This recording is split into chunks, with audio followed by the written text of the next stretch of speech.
आइए बच्चों, आज हम सीखते हैं फिजिक्स के एक प्यारे से चैप्टर को जिसका नाम है मोशन।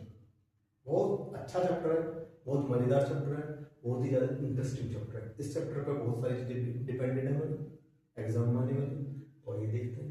मोशन को सीखने से पहले हम सीखेंगे पोजिशन, स्थिति। पोजिशन पोजिशन बोलते हैं किसी भी ऑब्जेक्ट की कोई भी स्थिति हो। जैसे मैं खड़ा हूं और मैं हिल नहीं रहा हूं, मैं डुल नहीं रहा हूं, मेरे कोई गति नहीं है, तो मैं खड़ा हुआ यानी मैं स्थिर स्थिति में खड़ा हुआ हूं। अगर यहाँ मैं बात करूं, फैन चल रहा है तो फैन रुक नहीं रहा है, फैन चल रहा है यानी वो गतिमान स्थिति में।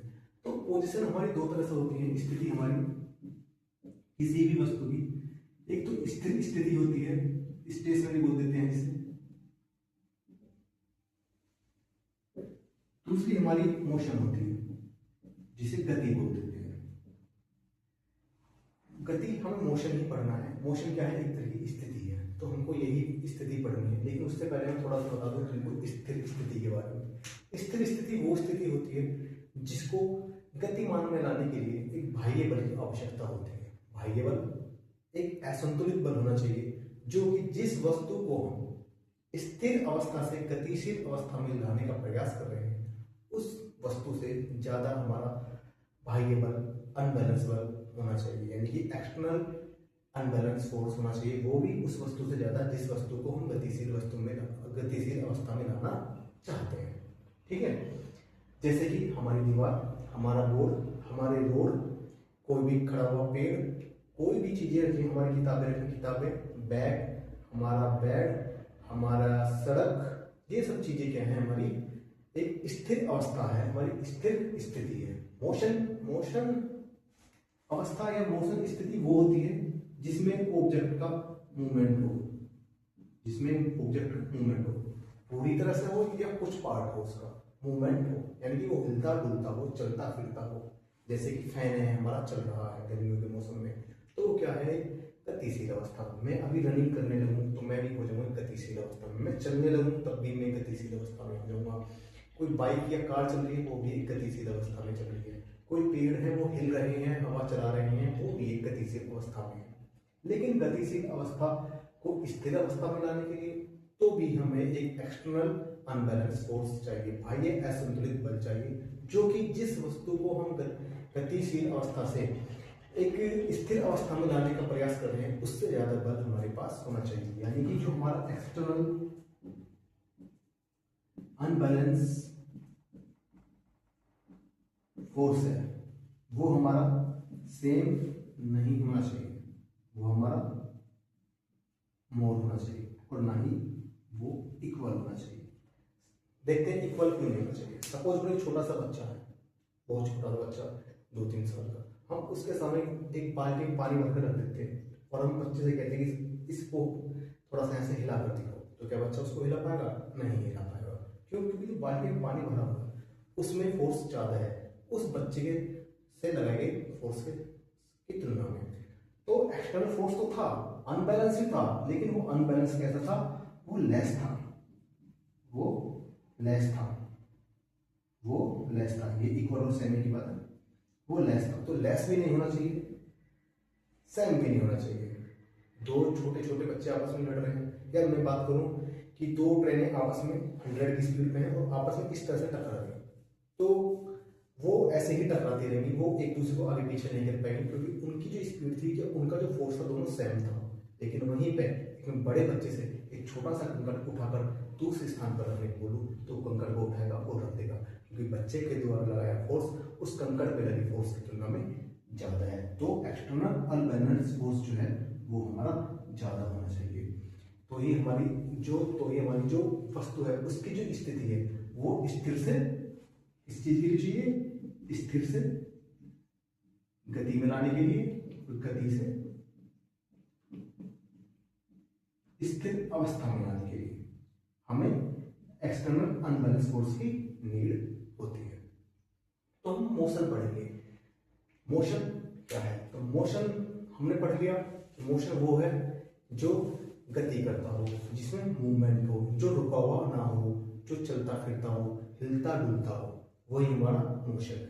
मोशन हमारा तीन तरह से होता है। मोशन हमारा तीन तरह से होता है। एक स्ट्रेट लाइन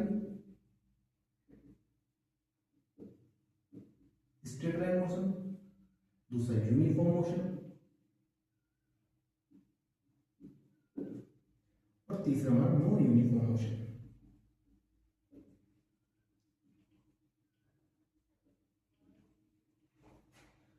हमारा स्ट्रेट लाइन मोशन कौन सा होता है? स्ट्रेट लाइन मोशन वो मोशन होता है जो एक स्ट्रेट लाइन में चलता हो, एक सीधा चलता हो। जैसे कि सपोज करो के लिए रास्ता है, पहले हमारा है कोई ऑब्जेक्ट था, वो 0 मीटर पे है, अब वो थोड़ी दूर चला, अब वो 5 मीटर पे आ गया, अब वो फिर थोड़ी दूर चला, अब वो 10 मीटर पे आ गया, अब फिर चला वो 20-15 मीटर पे आ गया, अब वो 20 मीटर पर आ गया। इस तरह से जो चलता जा रहा है, एक सीधी रेखा में जो चलता जा रहा है, उसे हम स्ट्रेट लाइन मोशन बोलते हैं। वही होता है यूनिफॉर्म मोशन।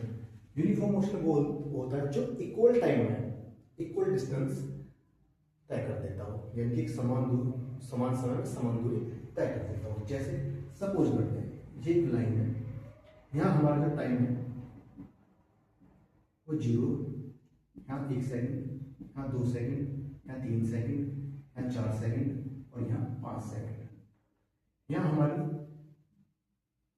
जो ऑब्जेक्ट था वो, या कोई इंसान मान लीजिए, बच्चा मान लीजिए, वहाँ यहाँ पे 0 मीटर की दूरी पर खड़ा था, 0 मीटर। इससे आगे चला तो यहाँ पे 2 मीटर चला, फिर अगले सेकंड में 3 मीटर चला, फिर अगले सेकंड में 4 मीटर चला, फिर 5 मीटर चला, फिर 6 मीटर चला। यानी कि अगर मैं अंतराल की बात करूँ तो 1 सेकंड में, हर 1 सेकंड में वो 1 मीटर चल रहा है। इस तरह के मोशन को हम बोलते हैं यूनिफॉर्म मोशन। अब बात आती है नॉन यूनिफॉर्म मोशन की। नॉन यूनिफॉर्म मोशन हम किसे बोलते हैं? नॉन यूनिफॉर्म मोशन हम उसे बोलते हैं जो एक निश्चित समांतराल में एक निश्चित दूरी तय करता हो। जैसे कि यूनिफॉर्म मोशन था, जस्ट उसका उल्टा होता है। यानी कि जैसे मैं टाइम की बात करूं, यहाँ पे 0 सेकंड, यहाँ पे 1 सेकंड, यहाँ पे 2 सेकंड, यहाँ पे 3 सेकंड, यहाँ पे 4 सेकंड और यहाँ पे 5 सेकंड।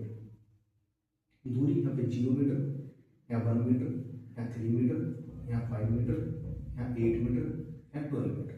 यानी कि यहाँ टाइम, इंटरवल टाइम में हमारी डिस्टेंस सेम नहीं है। यानी कि इंटरवल टाइम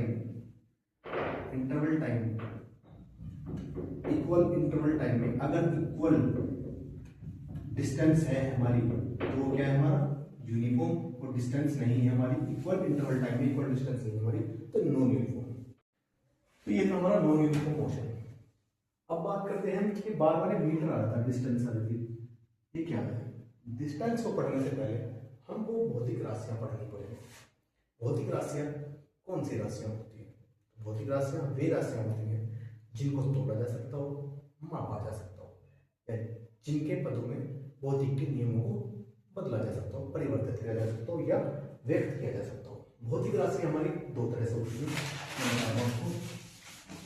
भौतिक राशि हमारी दो होती है, एक हमारी मूल राशि और दूसरी हमारी व्युत्पन्न राशि। जो भौतिक राशि है हमारी, ये हमारी दो तरह से है, एक मूल राशि, दूसरी व्युत्पन्न राशि है। मूल राशि स्वतंत्र होती है, किसी पे डिपेंड नहीं होती है, और एक व्युत्पन्न राशि मूल राशि पर निर्भर होती है।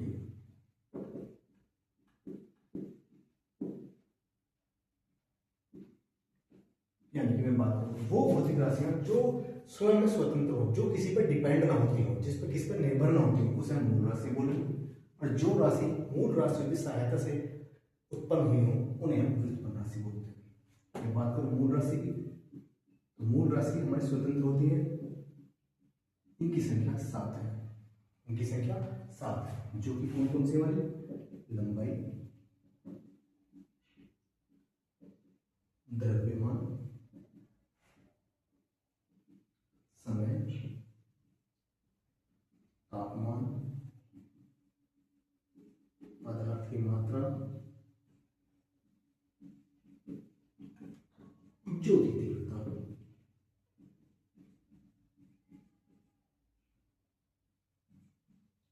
और विद्युत धारा।